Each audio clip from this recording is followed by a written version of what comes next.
Welcome, welcome, welcome, world. You are in tune to the KnoItAllZ podcast with your main man, Big Tate. What's up, Tate? What up, Ma? What's going on this week, bro? How you doing? Oh, man, I'm cooling. And you got your boy, Big G. G, what's popping? What's cracking? What's cracking, KnoItAllZ crew? I'm ready to talk sports in general, so let's get it on. Man, we about to get it on. Last week, of course, was Mother's Day, and it was all about football. And this week, we're definitely going to end up exploring the wide world of sports in general. We got a couple of things to talk about, hot topics, man. We're going to get into some things, but we're going to start this right off with the biggest thing that we saw over the week in sports, man, and that was the NBA induction, the Hall of Fame induction. Of course, we had the late, great Kobe Bryant being introduced and being spoken for by his wife, Vanessa. And, of course, Michael Jordan was there as the person that was, kind of the inductee sponsor. So I'm going to start with you, Tate. What was the initial feeling that you felt when you heard Vanessa speaking about Kobe, and what did you think about his induction? I thought his wife Vanessa did a really, really good job with her speech. It was really emotional. I'm not one to just go to tears, but I felt it a little bit. You know how it is, right? It was the level right before crying. You know what I mean? I didn't bust out in no tears, but I kind of felt it, and Kobe is obviously very deserving. I wasn't a Kobe fan when he was young, like the Kobe Shaq years, but I grew an appreciation for Kobe over the second half of his career. 24 Kobe.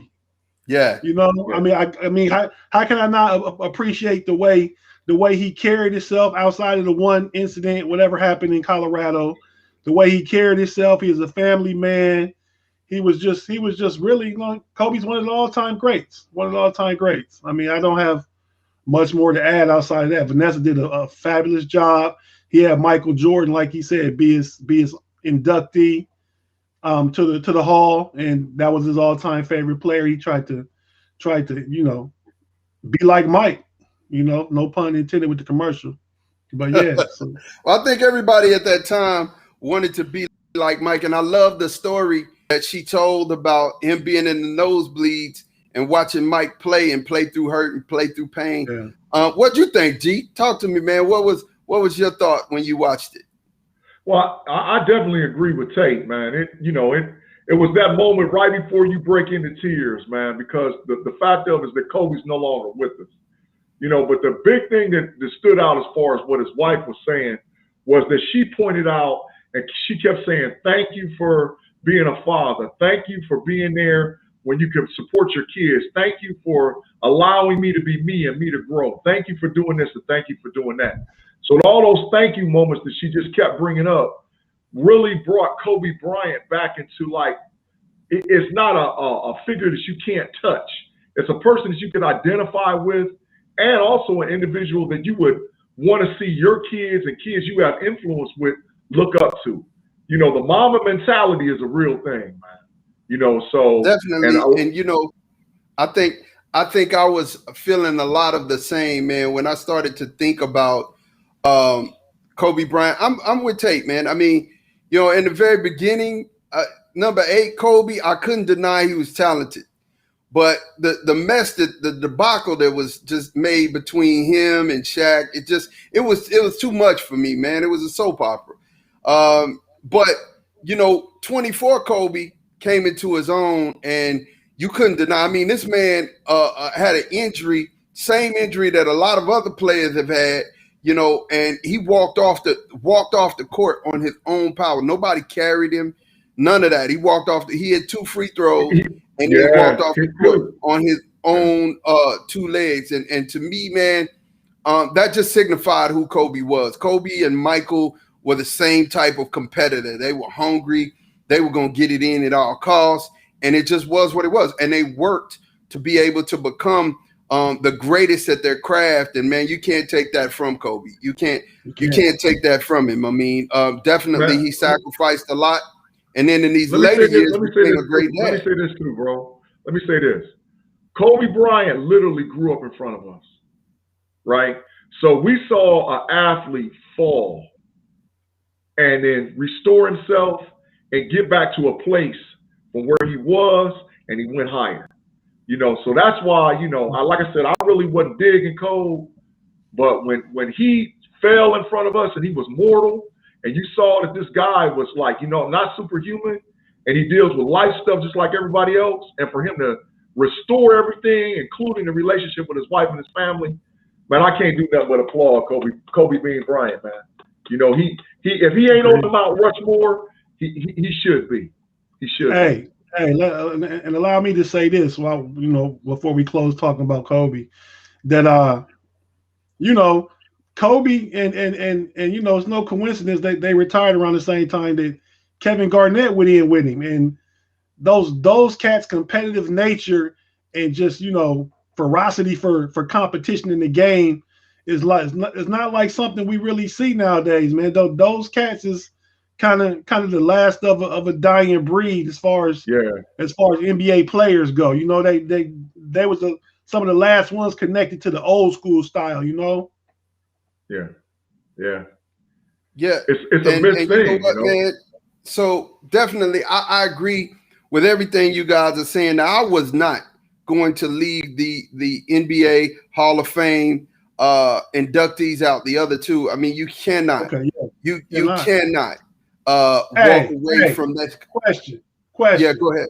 Is this the greatest Hall of Fame class of all time?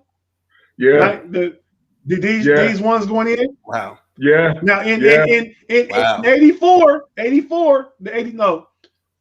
what class was it? No, there was draft class. Kobe was part of one of the greatest draft classes, 96. He was part of the greatest draft classes ever. But but as a Hall of Fame class, those three, the best. Man, you know what? I mean, if it ain't the greatest, it's up there. It's up there. And you know, to me, just piggybacking off of the KG comment, man. Listen, man, if it wasn't for Tim Duncan, I'd be talking about KG as one of the greatest power forwards to ever play the game.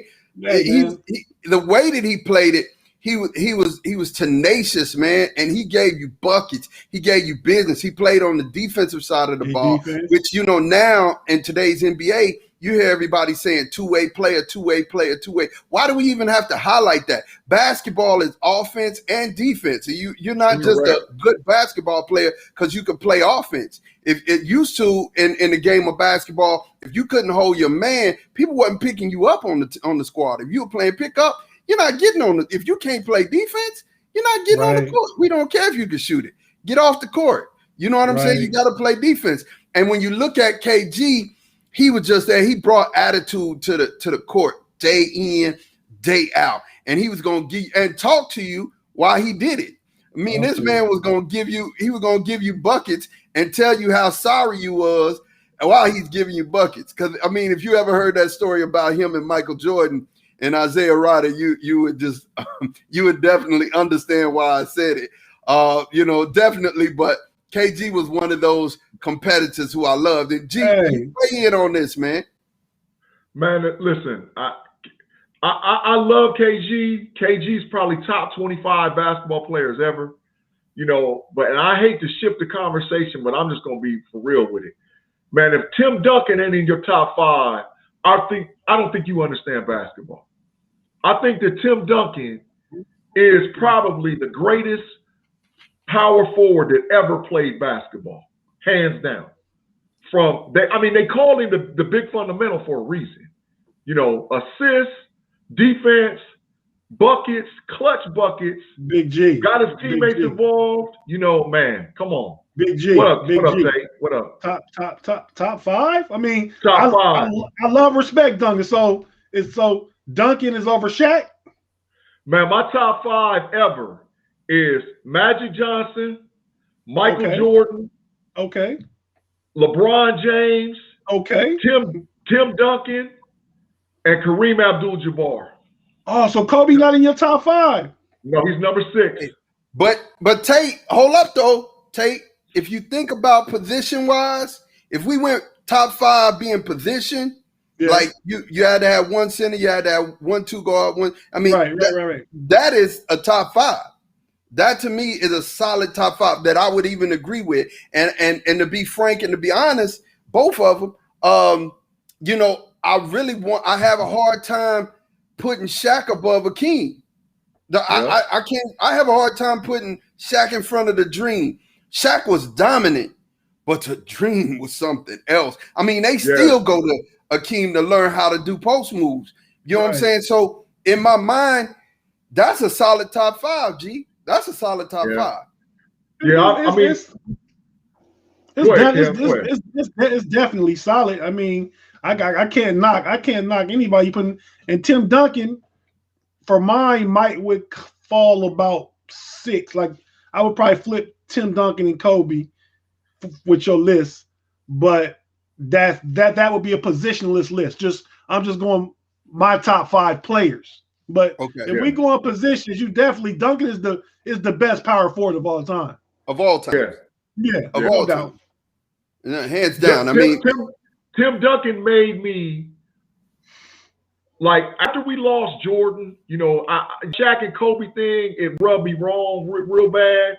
And I actually stopped watching basketball. True story. Ma told me about Duncan in like 98, the year before they played the Knicks in the finals. He told me about that guy. And I was like, man, this dude ain't that good. You know about Tim Duncan at Wake Forest? I didn't really pay attention to him. Ma told me about him. And I started sitting down on film and watching him and watching games. I was like, this dude is nasty. And then he got in the league. Rookie year, got the chip. And the rest, as we say, is history. Man, it was crazy because, you know, when it was a blessing in disguise when the Admiral got hurt, because that opened the way for the Spurs to get Tim. You know what I'm saying? Because the Admiral being hurt, we had a losing record that next year. And then, you know, Admiral's back, Tim's back, and you got Twin Towers all over again, man. And I mean, wow. I mean, when I look at Tim Duncan, he redefined the position in a way in which he was solid. Like with his back to the basket, he could beat you. He could face you up. He could beat you. Of course, you know, he didn't have the outside range of everybody, although he started hitting threes late in his career. But still in all, this was a man who down in that low block in that 12 to 14 foot range was going to eat your lunch. And there was nothing you could do to stop him. There's nothing you could do to stop him. Yeah. Outside of LeBron, Duncan got like 8 rings, man. I mean, you take Bron away, Duncan got 8 chips, man. I mean, man, I'm gonna tell you, you take Ray Allen. Did it once though, right? Yeah, once. But you take Ray Allen out of the picture, and that's a win for the Spurs. Y'all forget that was it. If Ray Allen don't hit that, it was over. The Spurs win that chip. That was it. So you know, Tim would have another one. You know, and it's man, I just think that to Tate's point, I really believe that this is, if not the best inductee class, it's one of the. I mean, the Mamba, Tim Duncan, Kevin Garnett, these guys will forever be etched in my mind as some of the best to ever do it. You know what I'm saying? Some of the best to ever do it. Now, what do you guys think about the 2021 class? We have in the 2021 class, we have Ben Wallace, we have Tony Kukoc, we have Chris Webber, we have the Truth, Paul Pierce, and we have Chris Bosh. What do you guys think about this list? And I'm gonna start with G because G already had his thumbs down. So tell me what you think. Man, I got issues with Bosh, Tony Kukoc going into the Hall, man. I mean, we was talking off air about guys that should be. You know, I had a deep conversation with Maude, and you know, we talked with Tate a little bit about it even before on air. And there's certain guys. I mean, I understand when you start talking about body of work, college, international play, basketball in the NBA, But there's a lot of guys that aren't in the Hall, and they named some guys that are getting in. Like, I mean, yeah, Bosh played with Bron, but what did he do? You know, I mean, I did. You know what I'm saying? I just got this. And Tony Kukoc, really. I mean, I named 5 guys, international players, this is better than Tony Kukoc. You know, and like 2 or 3 of them ain't in the Hall yet. You know, and I'm like, come on, man. You know, come on. But that's just my take. Hey, what you think, man? What you think, Tate? I understand what he's saying, but again, and you said it yourself, Big G. In basketball, it's not just about your NBA career; it's about your entire body of work and what you've contributed to the game. So, at one point, Tony Kukoc was the best player outside of the United States in the world. Man, they called him the Europe's Jordan. He was the Europe's Jordan. So yeah, he was. I mean, Paul Pierce definitely belongs in there. Yeah, I give him a thumbs up. Pierce, yeah. Yeah, Paul Pierce. Chris Webber, his NBA career was great. I don't know that it was Hall of Fame, but considering the high school player he was, the Fab Five, he was a high school player of the year. I think it was a Naismith College Player of the Year, sophomore year before he was drafted #1. I mean, so you have to take all those things in consideration. The Hall takes all those things in consideration when they vote people into the Naismith Basketball Hall of Fame. Yeah. So and Ben Wallace was like, Ben Wallace led the league and rebounded like 6 or 7 times, like 4-time Defensive Player of the Year, was on a championship team in Detroit, a great team in Detroit. Yeah. I mean, they only won 1 championship, but them boys was in the Eastern Conference Finals like 6 or 7 times. Hard to beat. So a team that was hard to beat. Is Big Shot in? Is Big Shot Billups in? Yeah, but see, this is my problem, and I'm not taking away anything. I'm not taking away anything from Ben Wallace at all. I'm not taking away anything from Ben Wallace. I'm not. Hear me, you guys. I'm not doing that. What I'm saying though is this: there's some other people that I believe should have went into the Hall before Ben Wallace and Tony Kukoc. I mean, really, honestly, I get it, but you know, I mean, Big G said Ron Harper. Give me an example. Ron Harper. Ron Harper. If you look at Ron Harper's career, I mean, Ron Harper got 5 championship rings. You know what I'm saying? He was the poor man's Jordan when he was at Cleveland. Definitely, he was leading them in scoring. He averaged, I think it was 13.8 a season. For career. You know what I'm saying? For his career. And there were a couple of seasons where it was 24, 29. 24, 22, 20, 23.8, 23.9. I mean, he did his thing, and he was more than the support that Kobe needed to win a championship. He was support that Mike needed to win a championship. So, I mean, you got it. To me, I would have put him in there before I would have put Ben Wallace. Although Ben Wallace was Defensive Player of the Year for how many years in a row? It's silly. You know what I'm saying?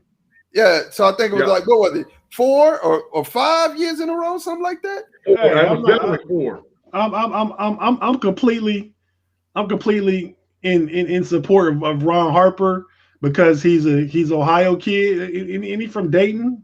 Yes. I'm not Ohio. Went to Miami of Ohio. But if Ron Harper doesn't play with Jordan and Kobe in his career with just in Cleveland, is he a Hall of Famer then? I mean, so we gonna put Paxson in the Hall of Fame and Horace Grant in the Hall of Fame, Rick Fox in the Hall of Fame because they played with.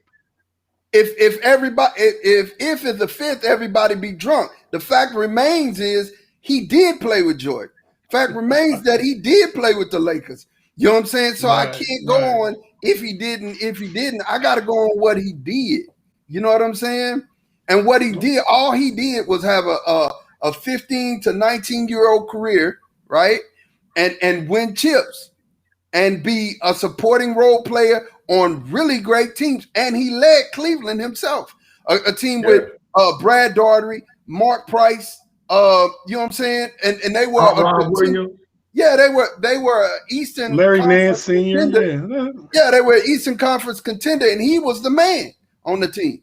You know, so I don't know. I mean, I think I like Ben Wallace. I love him as a player.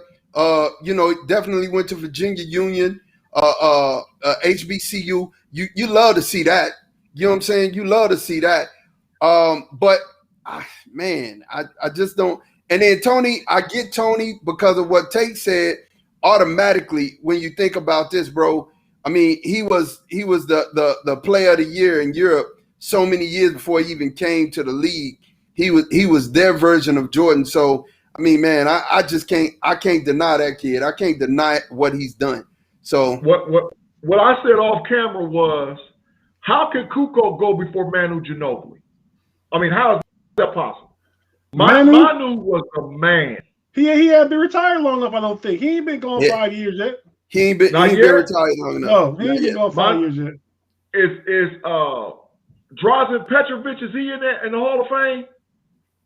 I don't know. I don't know. Let's check that. That's a good one. You know what I'm saying? Because he should be. I mean, he was definitely one of the European greats. Right. I know Vlade Divac is in. I know Sabonis is in. If Nowitzki ain't in, he's going in first ballot. So I'm naming off international players that's better than Tony Kukoc. Well, Dirk's definitely first ballot. I think Ginobili's first ballot. Manu. Yeah, Drazen went into the league in 2002. He went in the Hall. Petrovic went into the league. He went into the Hall of Fame in 2002. He deserves it. Definitely. He deserves it. Yeah, he deserves it. Yeah. Deserving, definitely. Yeah, so I don't know. Maybe I'm just biased towards Tony Kukoc, man. I'm just biased. Listen, everybody got biased. Listen, man. So I mean, definitely that was the NBA Hall of Fame inductees for last year, and which was Tim Duncan, Kobe Bean, the late great, and then Kevin Garnett, and then 2021 next year's Hall of Fame class, I think, is a pretty good one too. You got two WNBA players that are going in there, and then of course you got Bill Russell as the coach, and you also have the other coach going in as well. So that's a pretty big class, but not as good. I mean, they were great, but not as good as the class that we just seen. The next thing that we had going on in the world of sports, man, is we had DK Metcalf, a football player, step in some spikes, some track spikes at what, 230? He's like 6'3", 230, something like that. 238 pounds, officially 238. Yeah, so he stepped on the track and he clocked a 10.38 in the 100. Came in ninth, right? But he clocked a 10.38. What'd you think about that, Tate, man? Give me your take on that. I thought he represented himself very well. Being a football player and not a track athlete. But at the same time, I think if he put some more track work in it, he could better that time. But when we talk about these sprinters that that's going to be in the Olympic trials, most of them are going to be running like a 10 under, maybe 10.1. But most of them, if you're going to qualify for the Olympics, you're going to be in the 9.9s and 9.8. 9.9 range. Yeah. So Definitely. I mean, it was great. It was great for him to get a chance to run against those track athletes. But I mean, he's not a threat to be on an Olympic team or anything like that. Yeah. What'd you think about this, Big G? Man, I'm real biased now. I got to make this clear. I've never ran track a day in my life. I threw the shot put in high school and junior high school. Never ran track a day in my life. Never. Really, I would never know that. I would never know that, Big G. Right. But I have a brother that's an actual outstanding track coach, right? And I've been around him where I've seen him train these athletes, and I've had track conversations with like real live. And by the way, my brother that's the coach, he's got a couple of records that ain't been beat yet. I'm talking about state qualifying records. Hey man, right? Man, you saying that, I gotta jump in and say that my brother and sister-in-law is Dennis Mitchell and Damu Cherry Mitchell, both Olympians. Oh, for sure. And Dennis Mitchell is my brother-in-law. He ran back in the 80s and 90s against Carl Lewis and all of them. He got about 4 or 5 gold medals. He's Justin Gatlin's coach, and Sha'Carri Richardson, the fastest girl in the world right now. He's their coach. So I'm around track too. That's why I said that's why I probably didn't have as much of an appreciation for it, because he's had athletes like used to play football. Remember the dude Jeff Demps played for Florida and went to the New England Patriots? He was one of his athletes too. So he was a football player that was much faster than DK. He even, I think he was like one of the substitutes for the 4x4 in 2012, I believe. So he has a gold medal too. So I think that's why I just wasn't so caught up in the DK thing. Like, oh, it's cool that you're a football player and you ran, but nah, these people do this for real. Like, I know people that do it for real. Tate, here's the thing that made this thing to me. Here's the thing that made this to me a good thing, and I have to applaud DK Ford, right? He ran a 10-3, and he did that with probably weeks worth of practice. You know what I'm saying? And if you watch the race, I watched it. I sat down and I sat on it and I watched it for a second, right? For the first 50, 60 yards, he was dead heat.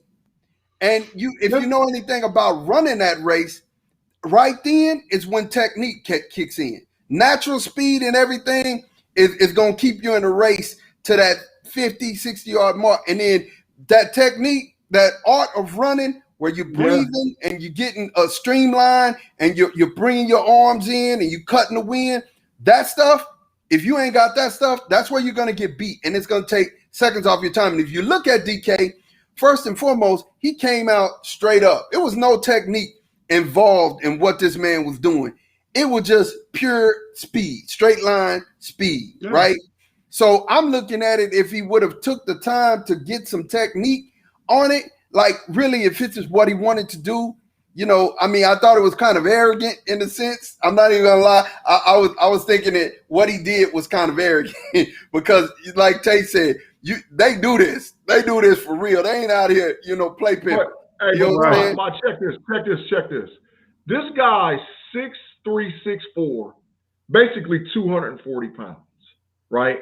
Running with no technique, right? And he ran a 10.36. And like I was saying about my brother that's the track guy, one thing he told me was a great set of information.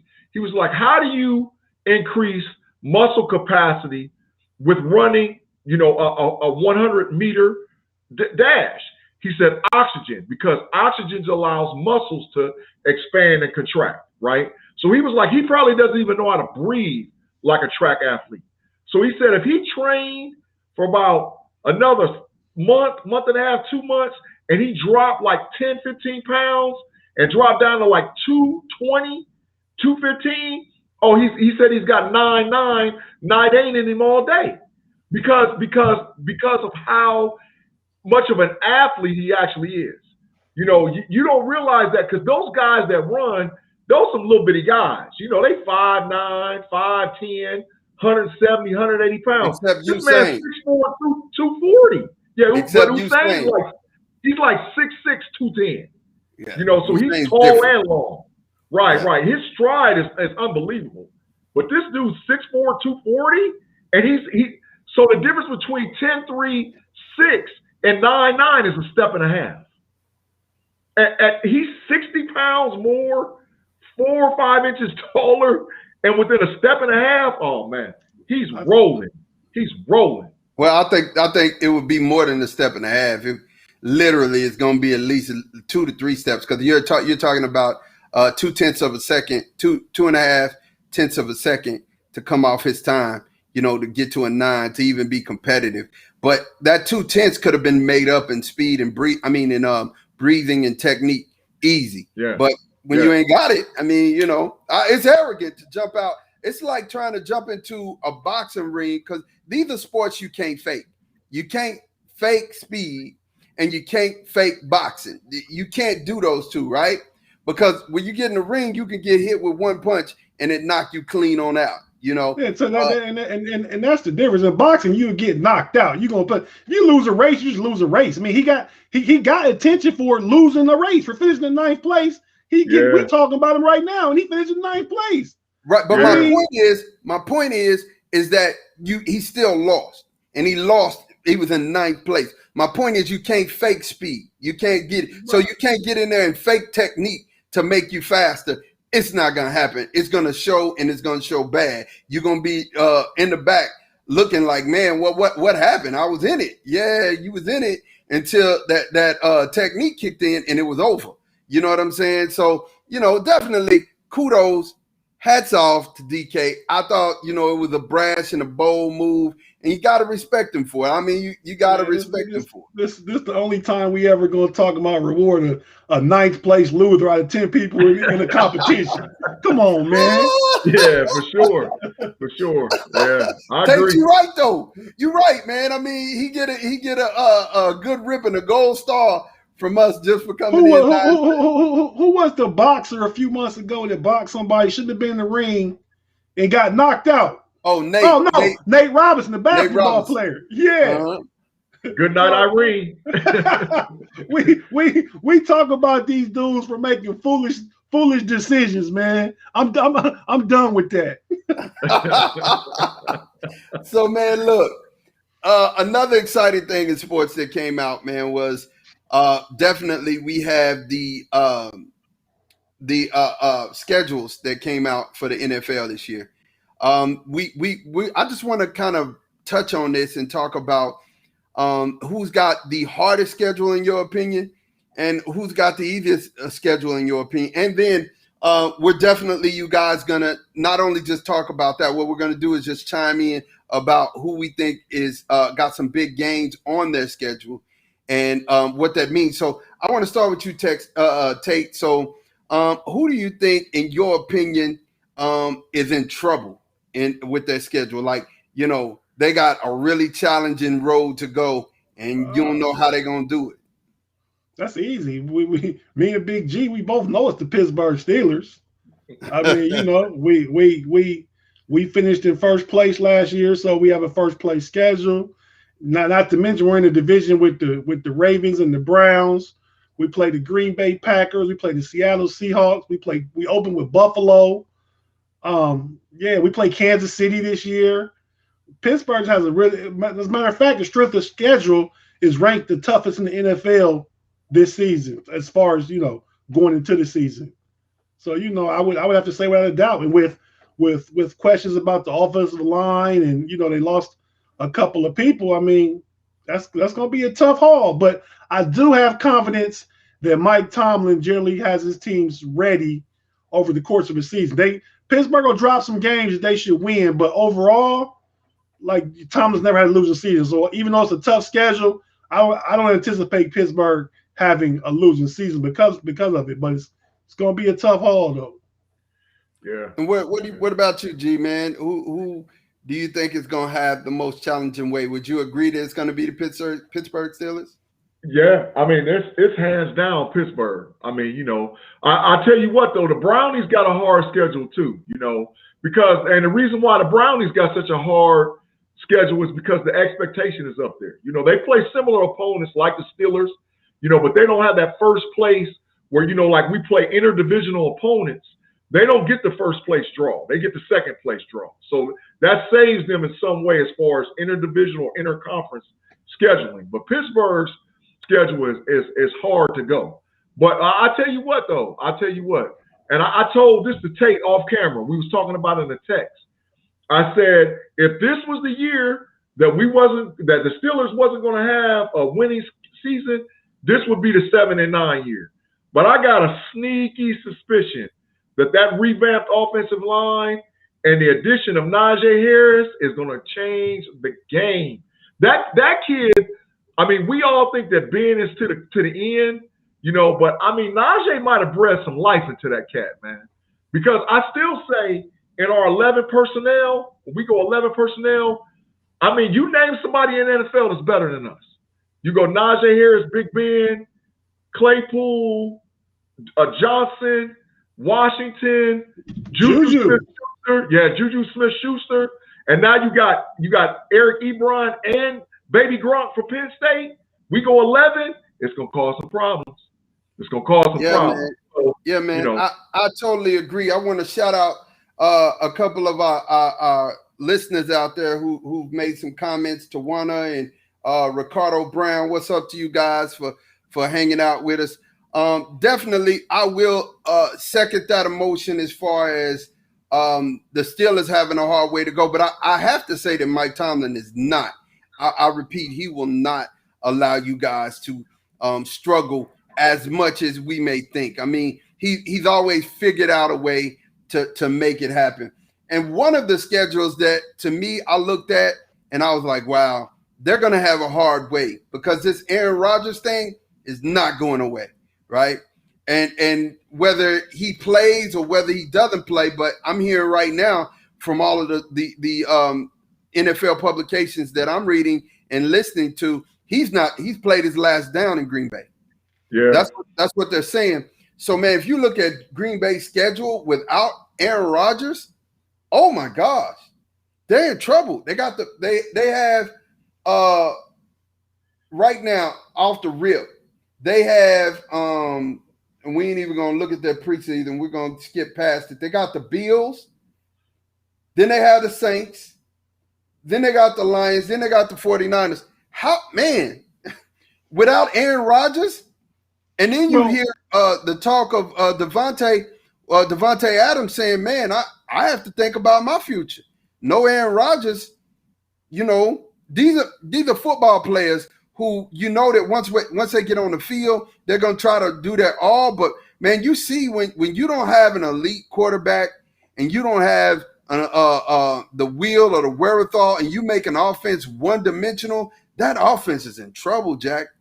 So I don't know if we're going to have – I don't know if Green Bay survives their schedule. I mean, even if you look at their last couple of games in December, man, December the 12th, they got the Bears.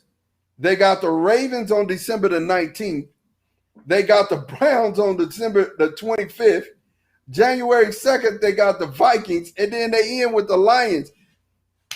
I mean, come on, man. They literally, to me, they can you can say any team. If Seattle have a tough schedule, they lose Russell Wilson.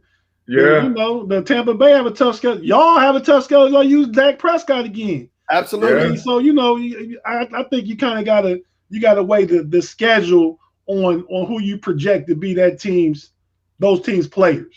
Yeah. You know what I mean? Yeah. If Aaron Rodgers going Green Bay, probably is a 4-13 team. Yeah. Yeah. Without Aaron Rodgers. Yeah. I was gonna say 5-12. I was gonna say 5-12. Yeah. Picking in the top 5 in the draft without Rodgers for sure. Yeah, definitely. And then I looked and I was like, everybody gave us the easiest schedule, right? Yeah, you already know it, man. You know it. They gave the boys the easiest schedule. And I'm gonna be honest with you. I mean, I look at the schedule and I mean, I see what they're saying, but I mean, we still got games on here that we gotta win. It just depends on how Dak looks when Dak comes back. I need to see how he performs. But I will say this: we have a top tier offense. The defense is looking better under Dan Quinn. I mean, I've been watching a lot of the rookie mini camp, and he coaching people up over there, man. It's different. There's a difference between Quinn and our last DC. So, man, I mean, if our defense can give us anything, this schedule, we may make the most of what they call the most favorable schedule in the NFL. And I see you guys smiling, so I'm going to definitely let Tate jump in, man. Tell me what's behind the because I understand you room for your boys, man. I think we had this discussion earlier this week, the three of us, I think it was in a text, about Dan Quinn. Dan Quinn got all the credit, a lot of the credit for Seattle when he wasn't the person that started what was Seattle's defensive nickname? They was called Legion of Boom. Legion of Boom. He got a lot of credit for that. He got the head coaching job in Atlanta, and Atlanta defense been in the bottom half of the league the whole time he was there. And then he brought a couple of the secondary players from Atlanta last year to Dallas this year. And we supposed to think he gonna fix the defense? I just don't believe it. I think Dallas can be first or second in that division because it's a terrible division. So that's part of the reason why their schedule seems so soft, because they playing team. Nobody had a winning record last year, right? So already they playing 6 games against teams that had losing records. Yeah. And then on top of that, every other game they play like a third place schedule.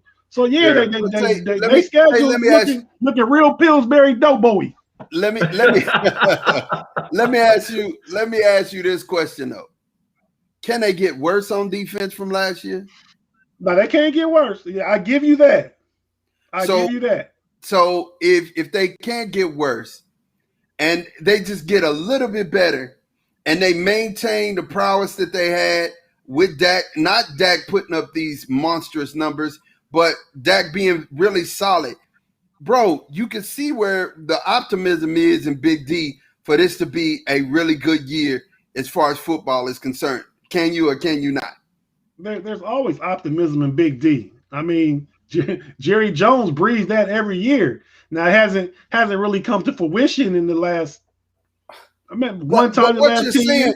What you're saying is you're talking about. Don't talk about an owner / GM who just wants to sell tickets. I'm not talking about somebody who's selling tickets. He create the ticket. He sell wolf tickets every year. You're absolutely right. What's your direct question for me? I'll answer. What's your direct question? My direct question is just because you said, well, I mean, they're in a weak division and all of this woo-woo. I'm saying to you this. They can't get any worse from where they were defensively, right? They can't get any worse defensively. Right. So if they can't get any worse and Dak comes back and he plays the football he played before, they'll win more games. Right. They'll be better than last year, but what was last year? 6-10? Hey man, listen, that's an improvement. That's an improvement. Okay. That's an improvement. At this point, but you think the Redskins gonna be improved? The Giants definitely improved. Yeah. Philly could take a drop just because they transitioned into a new quarterback with Jalen Hurts. But I mean, Dallas gonna be in a dogfight for that division that's not that good. Hey, you heard it here first, man. 12-5. We'll go 12-5. Hey, we'll are go you 12-5? You a betting man, Ma? 11-6. You a betting man, Ma? You a betting man? No, I ain't gonna bet, but 12-5, 11-6. Listen, I'm gonna say this about the Dallas Cowboys, and like I said, I understand Mod is a homer, I get it, but I'm gonna say this in their defense, in the Cowboys not a homer, defense, straight up. I'm a realist now. I'm a realist. 12-5 ain't real. 12-5 is real. Straight up. Dallas plays at Tampa Bay Thursday night, September 9th, the 8:20 game. They're on prime time against the defending Super Bowl champs, all to themselves. Is that in Dallas or in Tampa Bay?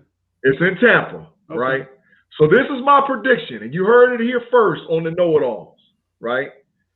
If Dallas beats Tampa Bay, Dallas has an opportunity to represent, barring injury, to represent the NFC for the Super Bowl, if they beat them. Now, if they lose to them, I can see that 8-8. Well, it'd be 8-9, 9-8. I can see that. That's realistic. Dallas drops Tampa, yeah. Listen, man. Okay, so I'm highlighting the schedule and why I say what I say. All right. There's only one loss that I see that it won't go, and that's at the Chiefs. Right? That's at the Chiefs. That's a loss. I just feel like that's a loss, right? I'm looking at it. I circle that. All right. So now let me ask you a question. Cowboys versus the Panthers. Who you got? Dallas. Okay. I probably would take Dallas. That's gonna be a competitive game, though. Like okay. I wouldn't. The Falcons come to Big D and the Cowboys. Who you got? What week? November 14th. Falcons. For me. Go ahead, Tate. Go ahead. I was just saying because that defense we talking about is going to be better. We talking about Atlanta with Julio Jones, Ridley. They just got Kyle Pitts. Hey, it's going to be an air show. Yeah. So I honestly got to take Atlanta with that one. Okay. I would call it even. I would call it. It depends on injuries. If Dallas is still healthy at that point, Dallas personnel is sort of nice. So I'm going through this. I'm going through this to show you a point. We sweep Philly. We're 2-0 against. We're sweeping Philly. We're going to split with the Giants and the Redskins. So that's 2 more wins, 2 losses.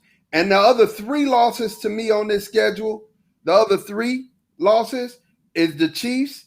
I definitely think that we may not pull it out, and I said may not pull it out against the Patriots in Foxborough. And then that I'm iffy on that Vikings game. I'm iffy on the Vikings. Y'all play the Chargers, right? Oh, we beating them. Okay. Hey. We beat them. Delusions of grandeur. Delusions of grandeur. Delusions of grandeur. That's an L for the Chargers. That's an L for the Chargers. Okay. Can they stop the run? The Chargers? Yes. The Chargers getting they who they drafted? They drafted a lineman, didn't they? But they getting Derwin James back. They get Bosa healthy again. The Bosa. Stop the run. We're coming downhill this year. Stop the run. They're not going to be able to stop Zeke. That's probably one of the games that Zeke have 100 on. You know what I'm saying? Okay. He gonna hang a bill on him. He gonna hang a bill on him for real. My whole thing, man. I tell my cousin all the time, man. My cousin's, Sweet Tea, Big G. Yeah. I tell him all the time, he come big beginning of the season. Every year for the past 20 years, he be hype about the Browns. He had called me talking all rough and stuff about what they gonna do. And I told him, I said, T, just be humble, man, and good things happen to you. Last year was the first year he had some humility about his Browns going into the season. And look what happened. I mean, I feel like Maud is just being, hey, we the Know It All podcast, but I know more than all y'all. So I'm telling you. Listen, check this out. I say what I say. Hold on, G. I say what I say respectfully and without being a homer. You know what I'm saying? Literally, we stay healthy by default. If we stay healthy, we're back. This is an all-pro offensive line. Zeke, I've watched him in practice and watched him get better this year. He looks like the old Zeke. So you got the old Zeke running behind that new line because our line was decimated by injury last year. We lost everybody on that. We lost Tyron Smith. We lost our center. We lost Looney. We lost Connor. I mean, we lost a lot of people on the line, along the line this year. So losing that many people, you're going to suffer. Your offense is going to suffer. Now, Zeke is back, and then you got Tony Pollard.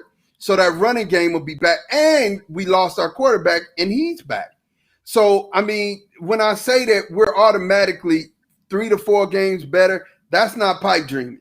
That's not pipe dreaming when you have that much stuff back. But that's 9 wins. That's 9 wins. 9 and 8. That's 9 and 8. You said 12 and 5. 3 to 4. So I'm looking at those 10. You always got swing games you shouldn't win, but you do. Every team has those swing games where you think, we should have lost that one. We held on by the skin of our teeth. There's where I think two of those games are swing games to me. Like the Vikings is a swing game to me. I think we can win it. I don't know. I don't think y'all sweeping Philly either, but that's just me. Check this out. Check this out. Every year, you know how you got to basically by about week 5 put Sweet Tea on suicide watch because he goes into his cave and you can't hear from him if something bad go with the Browns. Man, I've been doing this for about 25 years with Mod, man. By week 6, 7, he's on straight suicide watch, man. He's not talking to nobody. He's not hearing from nobody. Come on, man. I'll tell you, I don't go on suicide watch, and Big G know that because it's not that serious. You know what I'm saying? Jesus is my life, not the cowboy. But I will say this. I will say this though. I stopped watching football. I just won't even watch the game. He knows that's the truth. I won't watch the game. I'll be you how old? Old enough.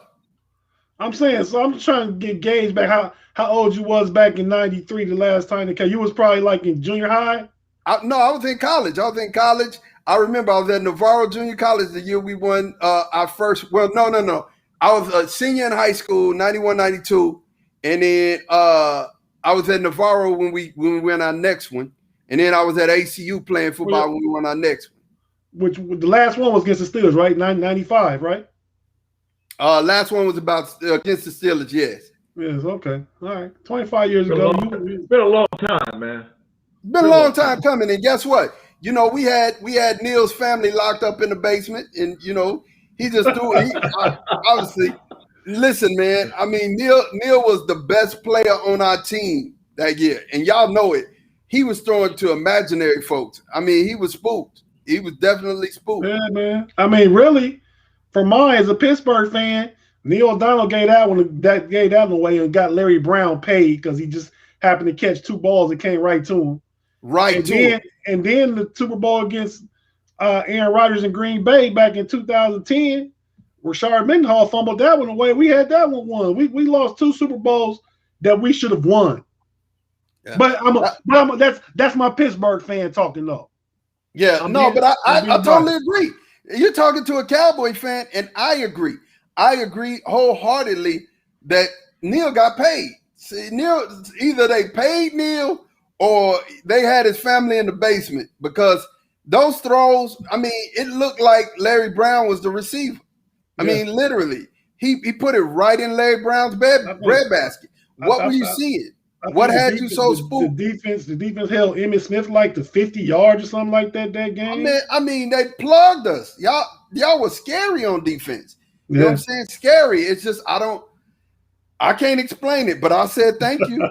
I said thank you. I did. Right. So we're being optimistic. Let's just say that. In defense of mine, you know, it's optimism for everybody. You know, I will say this about everybody. I like the fact that people are optimistic versus being pessimistic, and that's what makes sense. You know, the NFL season brings that for everybody. So you know, it's understandable. I'm feeling. I mean, if I was a Cowboy fan, I would definitely think we're gonna sweep Philly. I would say it, but you know. Yeah, I get it. So look, man. So we went through that. We have our worst schedule. We have our best schedule. Everybody agreed that the Cowboys have the most favorable schedule in the NFL. Now switching gears a little bit. Now this is something that you definitely wanted to touch on. Talk to me, man. The play-in, the NBA play-in. What do you think about that? Why do you think that this is good or bad for the game of basketball? Man, to tell you the truth, I think it's going to be exciting, but I'm not even up to speed because the seeds aren't even set yet. I just was looking at the Wizards play before we came live, and they won, so they got the 8th seed. They're going to play Boston 7-8. They got to go to Boston, and I guess I can't even tell you 9-10 in the East is, but I think it for the NBA, it sells more tickets. That's what it's about. It's not really about giving other teams opportunities because they just, you know, this generates more revenue, more ticket fares, ticket prices, more TV coverage. You know, it puts their product in the spotlight before the playoffs even start. I mean, so I understand it from that perspective of it. It'll be fun as a fan just to watch, you know, win or go home. But the thing is, if you win the 7-8 game, so I don't understand how I think it works. If you win the 7-8 game, you're in. But if you lose, if you're 8 or 7 and you lose, you play the winner of the 9-10 game to see who goes. So if you're 9-10, you got to win 2 in a row. If you 7-8, you just got to win that one and you go. So I mean, it's different. I'm looking at the play-in bracket right now, right? You got Memphis versus the Spurs, and that's 9-10.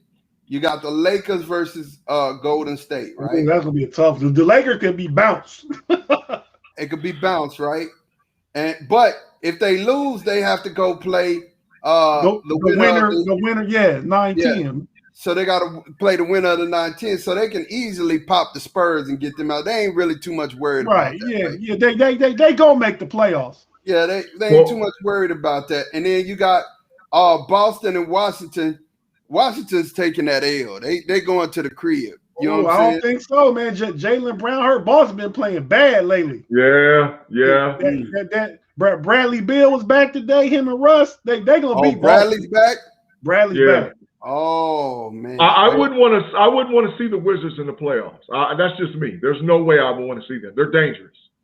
They're dangerous, Well, but if they get the 8 seed, they not finna beat Philly or Brooklyn or Milwaukee. So, I mean, they can well, bounce so one of the here's other the deal. They're play-in going to teams. have to play Philly first round if they won the play-in today. So if we're looking at the play-in over here, we got Washington versus Boston. So if they win, say Washington wins, they got to go play Brooklyn, right?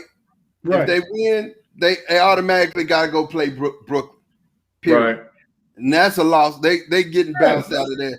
If they lose and then win, they got to go play Philly.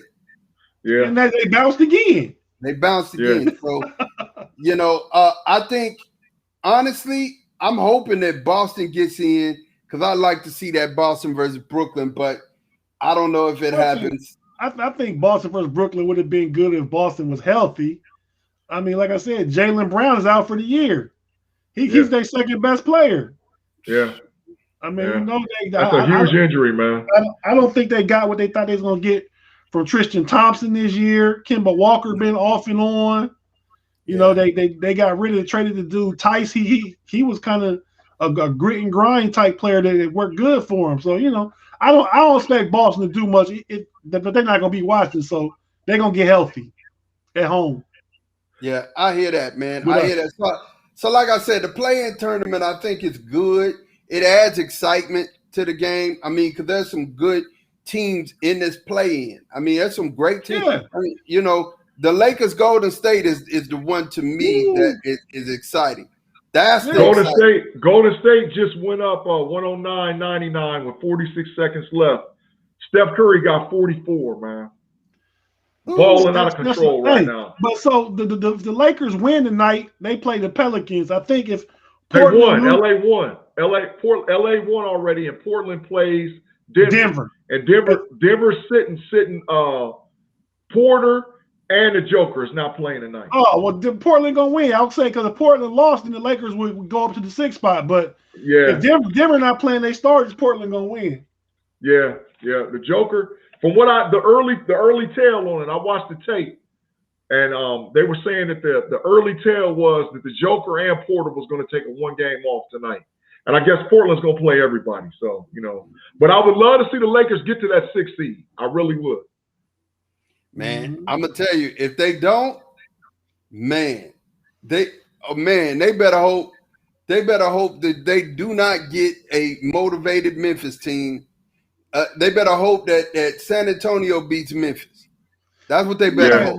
I don't care who the Lakers not going to lose 2 straight games and not go to the playoffs. Nah, no way. That's not going to happen. They can lose against Golden State, I agree, but they're not going to lose the second game, whether it's Memphis or San Antonio. Yeah, the LA is getting in no matter what, and the only way LA doesn't get in is if LeBron breaks his face and AD can't walk. If that happens, then okay, I get it. But I gotta ask a question because I know we only got a couple of minutes, man. Who's y'all MVP this year for the league?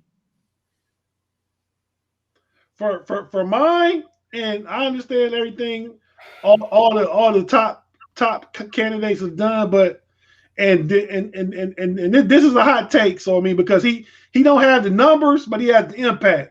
And I gotta go Chris Paul, man. Man, that's my vote. I gotta go Chris Paul. I mean, I think the Joker gonna get it. I don't know why they like in 5th or 6th place in the conference, but he put up helly numbers, so I got to give him that. But Chris Paul, man, last year Chris Paul was Oklahoma City, and they wanted to lose, and they didn't lose because he was there. Yeah. And then this year. Phoenix was just out the playoffs last year. Now they like the 2nd seed, fighting for 1st place up until like a couple days ago. Yeah. And that's all directly correlated to Chris Paul. So I vote Chris Paul. Mon, how about you, man? And no comment, man. I just it's a year where nobody has really separated themselves to where I could feel, this player was just beyond the shadow of a doubt the MVP of the league. I don't have a person that I could say that. I mean, there are several players that I think is deserving. But man, I just can't say it. I mean, it's a nondescript year for me, man. It really is. It is. Yeah, yeah. I got, if I go real quick, reverse order, I'll go top to bottom. If I went number 1, Chris Paul would be 1. If I went number 2, Joel Embiid would be number 2. If I went number 3, the Joker would be number 3. Number 4 would be Donovan Mitchell. But number 5, I think, is going to win most improved player in the league. And I think he needs some consideration for MVP. And that's Julius Randle of the New York Knicks, man. Julius Randle played his heart out this year. He played his heart out. He did. Yeah. He did. Yeah. But I think he'll win most improved. So, I mean, that's sort of a good honor. And he might be first team All-NBA, So what about Giannis? We leaving Giannis out. Just what about Kawhi? You're right. You're right. He belongs in the discussion, but sometimes just like with LeBron, I mean, you get these guys, you take for granted the numbers they put up. You just take it for granted. I mean, Giannis again is averaging MVP numbers, not too much less than he had. He won the past 2 MVPs. 28-1 right now. Yeah. Yeah. I mean, and I just want to, piggyback off Big G talking about Julius Randle and kind of close like we open. Julius Randle, he pays homage and gives his work ethic too from learning under Kobe Bryant during those years he was in LA. Yeah. Julius Randle gets off the plane on an away game and is looking to go to the gym to get a workout in. That's where he's at. Right. Yeah, definitely. I mean, like I said, I can't take anything away. Kawhi, like I said, nobody really stepped. I mean, Kawhi's averaging 24.8 points a game right now. What do you want from him? What do you want from him? Not MVP though. He's not MVP. Joel, I totally agree with Joel. Joel is 28.5. The Joker's 25.4, but he's very valuable to that team. Yeah, man, it's nondescript for me. I mean, I don't know. I don't know. I'm nobody like that's why I said the numbers won't say it, but that's why somebody like Chris Paul can get in there and could be deserving this year because everybody Embiid was hurt for like about 20 games. You got James Harden when he had that ugly part in Houston beginning of the year, he went to the Nets. He was playing like the MVP, and he got hurt. Yeah. You got Steph Curry, but they in the play-in game. Steph been balling though. Yeah. I mean, so it was wide open really, but I'd say the Joker's the favorite, but I would go Chris Paul personally. Yeah, definitely. Yeah. Well, you guys, man, it's been awesome hanging out with you. Of course, if you like what you're seeing, make sure that you do us one big favor. That's like and subscribe. Definitely over on YouTube. Share this Facebook video. Replay it. You could do that as well. And then you could catch us over on Twitch as well. Definitely we do this for you and yours. So make sure you like this, subscribe. Until next week, it's your main man, Mod, Tate, Big G, Know It All Podcast.